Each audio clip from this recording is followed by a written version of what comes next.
Okay, in this video, I am going to go over cash provided or used related to investing activities. And now it seems like it's going to be an easy one, but this section is kind of a little convoluted. All right, so think about it again. Cash provided from or used for investing activities has to do with the acquisition or sale of physical assets, intangible assets, natural resources, all the long-term assets. And usually it's the case that when we sell or when we purchase long-term assets, usually when we sell, we have to analyze two different accounts. The first one is we have to analyze, let's just call it the physical asset. Okay. And if you think about it, the physical asset, it has a beginning balance and it has an ending balance, right? And we can even think of the balance sheet. We could be talking about the year 2024 and we can be comparing it to 2023. So if I have, I don't know, a building and it's got a balance of 40,000 in 2023 and maybe let's go 16,000 in 2024, it looks like we sold, right? It looks like we sold $24,000 worth of uh, buildings, but that's not necessarily the case, okay? So what's happening is we're saying, listen, the beginning balance is 40,000, right? So whatever we ended 2023 with is what we're going to begin 2024 with. Okay. And then we definitely know that the ending balance is 16,000. However, what I don't know is if I purchased something, right? So if I purchased, remember the change between 2023 and 2024, it isn't just the case that I declined by 24,000 because there's two things that could happen during 2024.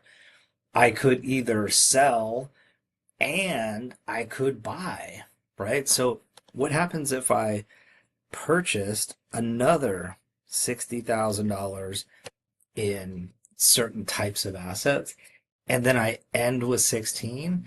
Well, then it must be the case that I sold 84,000, right? The change here is purchases and sales. So if I think about physical assets or intangible assets or natural resources, it's always beginning balance plus purchases minus sales equals my ending balance. Okay. So when we're trying to reconcile how much cash we generated or used in the sale of assets, this is the first thing we have to do. We have to sort of determine what are my sales and what are my purchases. Okay. Then, second step, we have to reconcile accumulated depreciation. All right. And accumulated depreciation, it's a contra asset account. I could have a contra asset account. I could have accumulated depreciation of 20,000. Okay. But then during the year, I am going to record depreciation expense, and I'm just going to make it up. I could say that my depreciation expense was uh, 10,000. And then I could say, hey, you know what? Remember, I sold some physical assets. And so when I sold some physical assets, I also sold or got rid of the accumulated depreciation. Okay. And therefore, this is again depreciation expense, and this is the sale. And therefore, my ending accumulated appreciation is going to be 16,000. When I reconcile how much cash I received, right, from the sale of my physical asset, I am going to first determine the book value.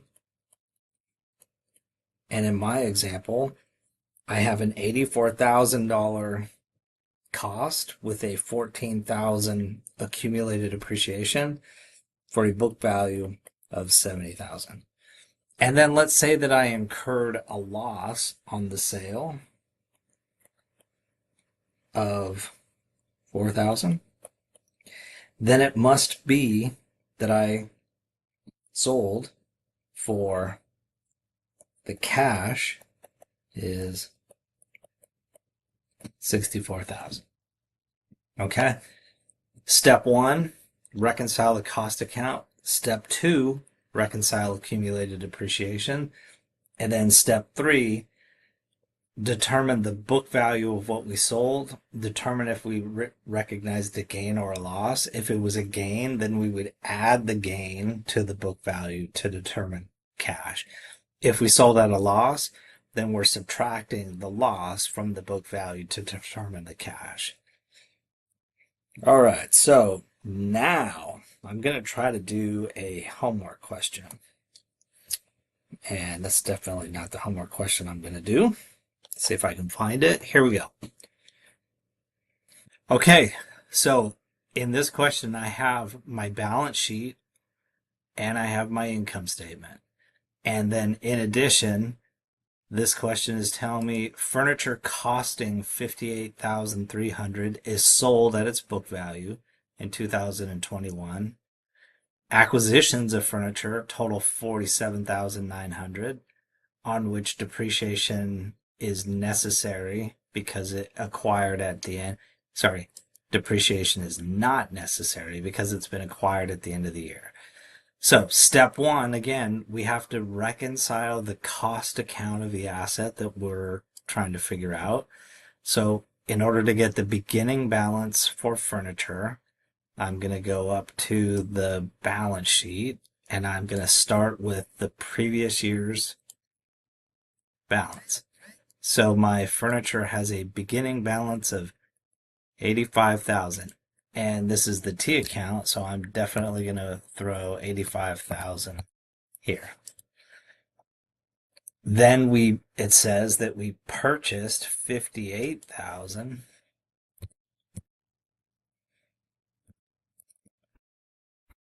So I purchased 58,000 and I sold 47,000. Geez, got it mixed up. We sold, sorry, 58,300. So 58,300 is what we sold, and we purchased 47,900. Okay. So now I know purchase, sale, reconciliation. Pretty sure that should work out. And in fact, I'm going to do the math right. All right, it checks out. Okay, so now I'm going to reconcile accumulated depreciation. And again, I can go up to the balance sheet. My beginning accumulated depreciation, 6,400. So, and it's a credit because this is a contra asset account. Then I'm going to add depreciation.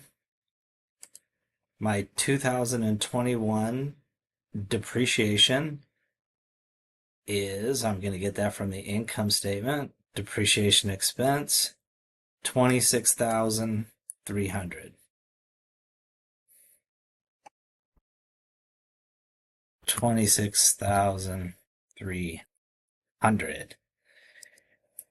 Then I will have a sale of assets, right? So I will have accumulated depreciation, right, that I sold, and my ending balance needs to tie to my income statement, sorry, my balance sheet. So accumulated depreciation needs to be 11,600 and it is currently 19,900.